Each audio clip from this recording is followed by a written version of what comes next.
Hey guys, I'm Robert, and today I'm going to talk to you about my 488 Pista. I've had the car now about 18 months, and I've done nothing but track driving with it. I drove it from the dealership home, and then I drove it from home to the racetrack here at Apex, and it's lived here ever since. So I'm not going to be able to give you much of a road review. Actually, I did drive it from Frankfurt a second time after it got its yearly service done, so maybe I could give you the road review on that. But so I guess in the whole grand scheme of things, the car has 4,000 kilometers on it now, and about 350 of those have been on the road, and the rest of them have been on the Nordschleife. So I actually put a little note out on Instagram and asked you guys to give me some ideas of what you might want to know about the car over my 18 months of ownership, and some good little topics have come in, and a lot of them had to do with, am I going to sell the car, compare it to the 720 and things like that. And this isn't a comparison video, it's strictly to talk about this car. But one that came up a lot was the cost of ownership or the maintenance costs, and I can tell you that that's actually been pretty good. The way that we use the car, the Nordschleife, is generally relatively forgiving on tires. I have gone through 3 sets of tires. I went through a set of Michelin Cup 2s and then 2 sets of Nankang AR1s. We'll talk a little bit about why I like the Nankang AR1 on the car in a moment, and why I ended up putting that on over the Cup 2. It was trying to troubleshoot the situation with the tires, or with the understeer, I guess I should say. But no, the car's been very reliable. I'm on my 2nd set of brake pads, so we did finish off 1 set of brake pads. And that's also something that I hope to remember to talk to you guys about, is the ESC and the braking and everything like that. So where should I start? I'm not at all disappointed with the looks of the car. It's absolutely beautiful. When we spec'd the car, my wife and I went down to Frankfurt Ferrari. We spent a lot of time going back and forth with colors and design concepts, and it was something that we left the dealership and our sales guy, who has actually become a good friend of ours, Art, very, very happy with the decisions that we made on the car. And we were expecting the car to come around maybe September, October of 2018, and one of the options that we had were the carbon fiber wheels, and those carbon fiber wheels weren't available at the time. So it ended up, Art would call me and say, Robert, we can't do the carbon fiber wheels right now. Do you want to wait another month? Do you want to wait another month? Eventually, when it came to a December delivery, we said, okay, enough is enough. Let's go ahead and get it with these wheels, which I'm actually really happy with in hindsight for 2 reasons. One is I think it looks beautiful on these wheels, and number 2 is I've already curbed this right front wheel, and I know if it was a carbon wheel, the repair would not have been as easy. This wheel's now obviously repaired. We fixed it, and you can't even tell that it had the little curb rash on it. So I guess it turned out positive for me in my use as to how what wheels we ended up with the car. But yeah, very happy with the looks, the design of it. I can't complain at all. Let's talk about driving the car. Driving the car is, as you would expect from a Ferrari, you get in and you have that initial emotion. Just the minute that you get in anything that has a Cavallino, it says 488 Pista on the dashboard on the side, the screen lights up with the Pista emblem and everything like that. There's just something about it. It's this Italian flair.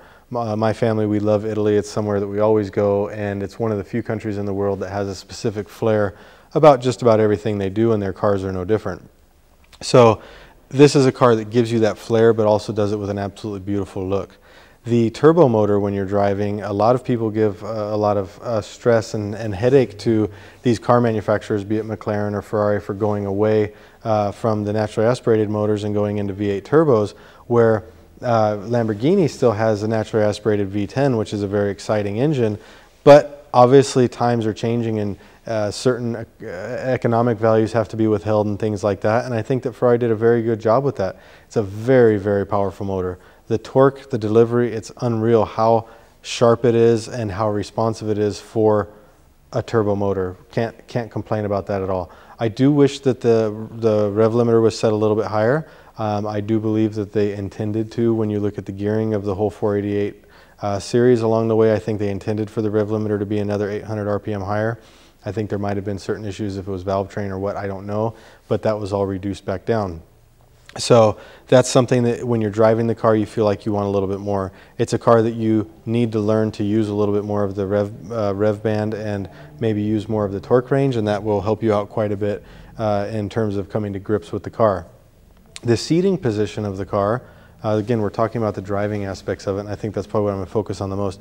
The seating position of the car I do not like as much as the McLarens. I prefer the more laid-back seating position, sitting lower in the car where you have more room for your head and a helmet and everything like that. In this car, my head does hit the helmet, or my helmet on my head does hit the roof, and that's something I'm not so comfortable with. So I end up leaning my seat back more than I want to be. Now, I just mentioned I like the lean back seating of a McLaren, but I like the whole seat to be tilted back. So what I would prefer in this car is if I could tilt the seat back, the bottom and everything in one piece almost, lay it back and then set it down probably a good 4 or 5 centimeters more, and I would feel much better actually driving the car. A lot of people talk about the steering wheel in these cars and how you have all of the switches and the horn button and all of this is in different places. Well, it's positive and negative. For me, the negative side of it is that I'm getting in from the McLaren to the Porsche to the Ferrari to all these different cars and jumping in, and sometimes you have to really think about where's my horn button. So I would say that's the only downside is I get in and immediately go to ESC off, so the ESC is turned off. I'm not really worried about the windshield wipers because I'm not driving it on the track in the rain. I've driven on the road a little bit in the rain, but that's easy to locate while you're driving. The only thing is if someone veers over when you're maybe making a pass and you want to beep the horn, you do have to consciously think about where's the horn button, and that sometimes can be a little bit stressful if you've just gotten out of another car. I can tell you that in the Speciale, the Italia, even in the FF and different cars, I've gone to honk the horn and I hit the Cavallino and nothing happens, and I'm like, oh yeah. And then by the time you actually get to the horn button on the steering wheel, you might have forgotten about, or I should say the danger might be gone by now. So that is a little bit of a frustration, but when you drive it regularly, it actually becomes second nature because you can feel where it is on your thumbs. It's in your natural thumb position when you're driving the car. Let's talk about the stability of the car. Front to rear balance is absolutely fantastic. As you know, when I got the car, it had terrible understeer, and in effort to, first thought was, okay, I know that the Cup 2s that were used were a mix of street tire and a track tire. So we put the Nankang AR1 on the tire just to test it out, and that did help the understeer. I don't think that there's anything wrong with stating that the Nankang AR1 is a faster tire than a Cup 2, and it has a very stiff sidewall, which is something that I like a lot on the track. It's not something that you're going to be happy with driving your Ferrari on the road and having such a stiff sidewall kind of sending vibrations through the car and making the ride not as compliant as it is with the Cup 2. So we went to the Nankang in order to try and help with the understeer, and it did. But once I had a tire under it that I knew and that I felt comfortable with, I knew all of a sudden, okay, the car was not set up correctly from the factory. It had 0.8 degrees of camber. When you would turn in, it would simply just roll over on the tire because it had so little camber, and it was a really unnerving feeling, the amount of understeer that it had. So what we did is we went down to Manthey Racing. We set up, I think we increased the camber more than double. We went to off the top of my head, 1.7, 1.8 degrees of camber. We adjusted the toe angle and things like that, and then I got it back on the track, and my God, did it change the car tremendously. And it made it a car that I actually really love to drive now, and really is something special to drive on the racetrack. The one thing that you have to realize, and this is where I think this car can catch some people out, Ferrari's ESC program is very, very conservative. If you drive the car with, let's say, I think that in the race mode, and you put it in race mode, and you go and you hit the apex, and you come, right when you hit the apex, you're starting to lay back on the throttle never applies again. It actually comes in just to maybe, if you're starting to go in 50, 60, 70, 80, 90% throttle, it changes nothing. It stays at a certain throttle percentage based on the steering angle. So the more the steering angle, the less throttle it will allow. And it's very, very limiting if you're driving on the track and you're driving fast. So in this car, if you want to drive fast on the track, you have to go to ESC off. That's the only way that I've found that the car actually feels good. But then you have to know what you're doing, because you're talking about the immediate torque, the immediate power that this powertrain delivers. It's the finest. It's naturally aspirated magnified, honestly. It's a very overly exaggerated throttle response. And so what happens is when you go ESC off, you really need to be in a position where you're almost driving the throttle pedal with your toe, and you're really working it smoothly. But once you do that, the car is very controllable. I have the car set up to a very slight oversteer, so that when I lay on the throttle, I can actually rotate the car around if I want to, and that's something that I really like with this setup.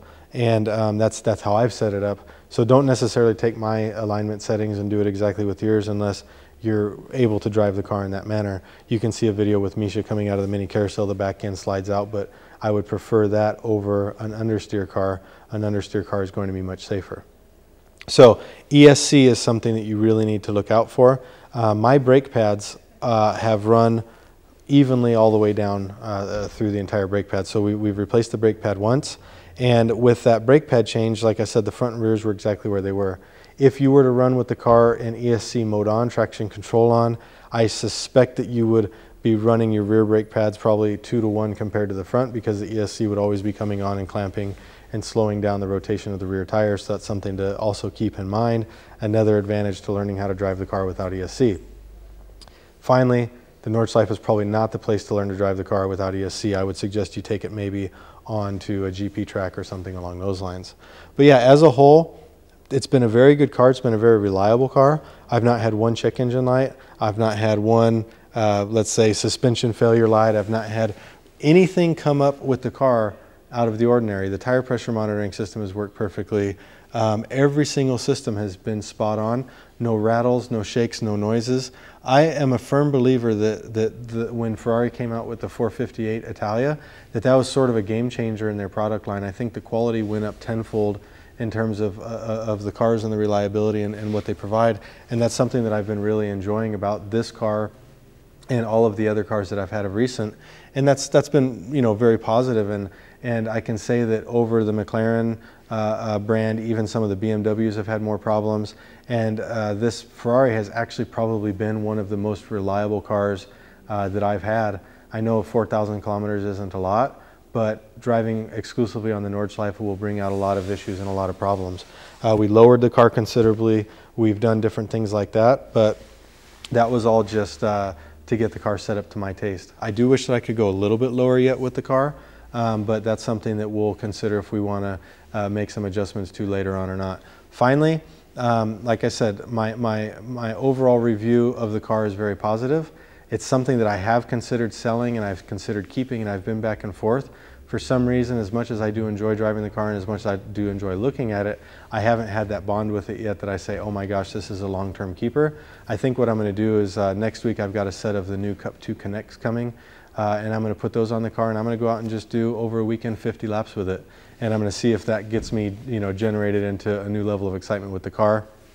And I'll probably give you guys some feedback on that tire and what I thought of the car on that tire with the new setup. But I have very high hopes for it, and yeah, I think the car's met my expectation. It's been a long run, a long process from designing it to getting the car to having a little bit of frustration when I first got the car to finally getting it to where I'm really enjoying the car now. And I look forward to knowing that I've got a brand new set of tires, brand new set of brakes, and I'm just going to go out and run just a stack of laps over a weekend and see if I get that final connection with it that I had missed up until this point. So stay tuned. You can guarantee that you'll get a video out of me on what my feedback is after I run these new set of tires through. And yeah, we'll see if it's a done deal, if it's a keeper, or if I continue talking about maybe selling it someday. Anyways, catch you guys later. Hope you enjoyed, and have a great week.